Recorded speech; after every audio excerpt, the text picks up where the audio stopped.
There's Spikey. There's Spikey.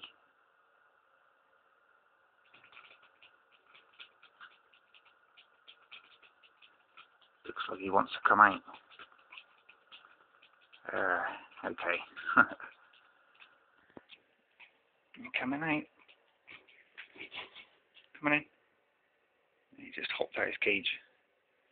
Yeah, beautiful little thing, isn't you? He's lovely. He's lovely. This is the 6-month-old male cockatiel, fourth to the throne. After the fateful day 6 weeks back when my third cockatiel, Rocky, escaped, he's now got this one. Much softer bird, but he's a bit nervous, but at the moment he's being really nice. Yeah, he's being very inquisitive. What are you up to, mate? He's a pretty boy. He ain't much of a whistler, I don't think, so far. But he's got, as you can see, very big orange patches. Yeah, beautiful little bird.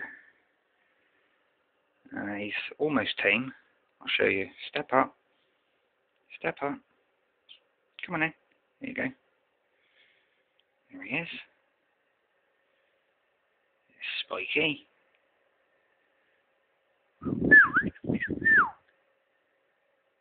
But don't want to whistle. Yeah, he's a lovely boy, ain't you? There we go. There's Spikey. Let's put him on top of his cage. Come on in. Step up. Step up. Step up. No. Yeah, hop down. Come on in. Hop down then. He's just gone running off. There he is. He's lovely. Yeah, so there we go. Spikey, number 4.